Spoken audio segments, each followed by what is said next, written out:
En ce 7 avril, la communauté internationale célèbre la Journée mondiale de la santé. L'occasion, 3 ans après la pandémie, de faire le point et de tirer aussi les enseignements de cette période qui a marqué profondément la planète. Avec nous pour en parler, le docteur Tayeb Hemdi, chercheur en politique et système de santé, en direct depuis l'Arrache. Bonjour docteur.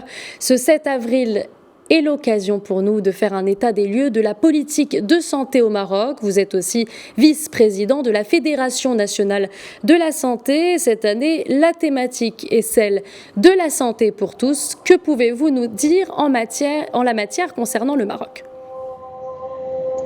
Effectivement, il faut rappeler que déjà avant la pandémie de la Covid-19, le Maroc avait entamé sous les directives royales une refonte. On ne parle pas de réforme, c'est les termes utilisés par Sa Majesté le Roi en personne, une refonte en profondeur de notre système de santé et la généralisation après de l'assurance maladie obligatoire. La pandémie de Covid-19 a montré justement l'importance et la centralité de la santé non seulement en tant que secteur social, non seulement en tant qu'un droit humain, droit à la santé, mais la santé fait partie, on le savait avant, la pandémie l'a confirmé, c'est un pilier incontournable du développement.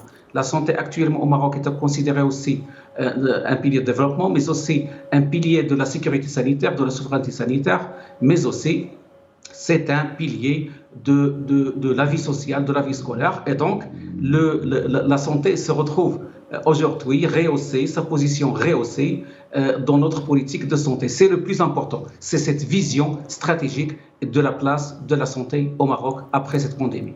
Selon vous, Dr Hemdi, 3 ans après la pandémie, quels sont les enseignements que l'on a tirés au sein du secteur de la santé au Maroc ? Premièrement, d'ailleurs, le Maroc avait tiré les leçons avant même de faire face à cette crise au Maroc. D'ailleurs, il faut rappeler que dès le premier cas de Covid-19 au Maroc, le Maroc avait mis en place un confinement. C'était une période pour préparer notre système de santé parce qu'on le savait, notre système de santé, comme tous les autres systèmes de santé à travers la planète, n'était pas préparé pour faire face. Donc la première leçon, c'est préparer les systèmes de santé à faire face aux crises sanitaires. C'est-à-dire, il faut bâtir des systèmes de santé qui sont résilients. Résilients, ça veut dire qu'ils sont aussi forts pour faire face aux crises, mais aussi, ils sont aussi souples pour s'adapter aux crises. Deuxièmement, la formation des ressources humaines. Donc l'insuffisance, la pénurie des ressources humaines a été accentuée et on a mis le doigt sur ce problème. Et depuis, le Maroc a pris la décision de multiplier la formation des médecins, de faire la réforme des études universitaires médicales. 3, le financement de la santé avec la participation des ménages à plus de 60% dans les dépenses de santé. Il fallait bien sûr réduire ces charges et donc on est passé à la généralisation de l'assurance maladie obligatoire justement pour faciliter l'accès aux soins. Donc un problème de financement, ressources humaines, stratégie, mais aussi le Maroc il est en train de rebâtir son système de santé sur les soins de santé primaires, sur la médecine générale, sur la médecine de famille. Et ça c'est très très important. Également, le Maroc il est en train de revoir la gouvernance dans le système de santé, puisqu'on ne manque pas seulement de moyens financiers et de ressources humaines, mais on n'utilise pas correctement et d'une manière optimale ces ressources. Et c'est pourquoi nous sommes en train de voir cette déconcentration du ministère de la Santé, cette décentralisation du système de santé. C'est justement pour améliorer la gouvernance et donc apporter un plus à notre système de santé. Pour aller plus loin, docteur, le Maroc est l'un des piliers de la coopération sud-sud sur le continent. Où en est cette coopération aujourd'hui ?